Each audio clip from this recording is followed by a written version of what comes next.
everyone, and welcome to the Simbrook Education Station. I am coming to you right now with a word problem because I love going through word problems and taking the time to pick out the most important information so that we can find the correct answer. Are you ready to get started? Let's go ahead and jump right in. So I want to start off by reading. A clothing store has 77 tops in stock. The store sold 14 tops in the morning, 17 tops in the afternoon, and 12 tops in the evening before the store closed. How many tops were in stock when the store closed? So here's a couple things that I noticed, and I want to go ahead and take my pens that I'm going to be using to walk us through this problem, put them right there, right? So we're starting off with our total, which I want to underline in red. So that's our total amount. So we're given a lot of information. Notice how it says the store has, or it actually sold 14 tops in the morning, then the afternoon, then the evening, and then right before the store closed, and then it asked the question, how many tops were in stock when the store closed? So to be honest, the fact that we sold tops, and I say we because we're taking on the persona, or we're pretending like we own the clothing store, right? And the fact that tops were sold in the morning, afternoon, and evening, we don't really care too much about that. That's just extra or additional information to provide us with what we call context of the problem, okay? So I want to take my green pen and I want to underline 14. Then I want to underline 17. Next, I want to take my blue pen and underline 12. Because all together, there were a total of 14 plus 17 plus 12 tops that were sold in that one single day. Again, I want to bring your attention back to the question, how many tops were in stock when the store closed? In order for us to know that, we need to know the total number of tops that were sold during that day. We then want to take the total number that was sold that day and subtract it from our starting amount, or as we say in the clothing industry, our starting inventory, okay? So let's go ahead and get started. So 77 is our total amount that we started with, okay?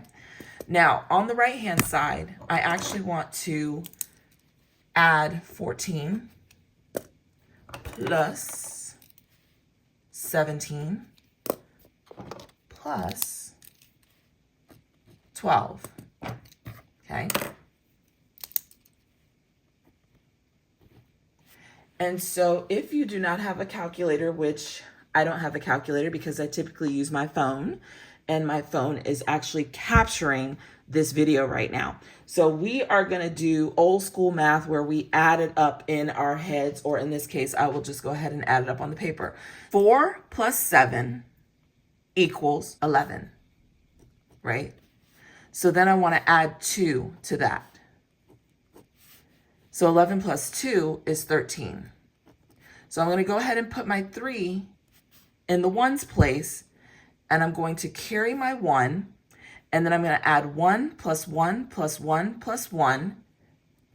That gives me an answer of 43. So now I want to go back, and I want to take 77, and I'm going to subtract 43.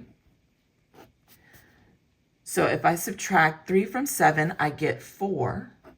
And if I subtract 4 from 7, I get 3. So to answer the question, how many tops were in stock when the store closed? The answer is 34 tops were in stock when the store closed. And that's it.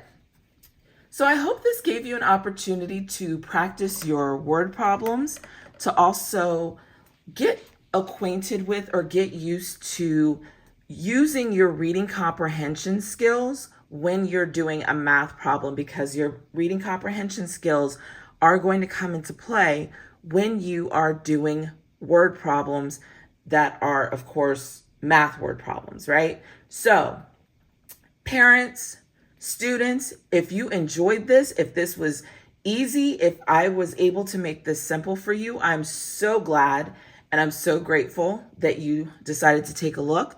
Go ahead and hit that like button so anybody else who's having difficulty with math problems can actually see this question and learn the steps that are necessary in order to be successful with approaching those intimidating math word problems, okay? And if you want to see more so that you can learn more, go ahead and hit that subscribe button. Hit it now.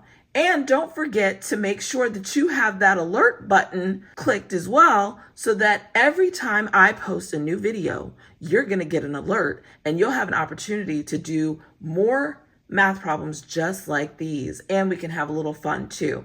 So thank you so much for joining me on the Simbrook Education Station, and I look forward to seeing you next time. Oh, and don't forget, drop your questions and your comments in the comments section.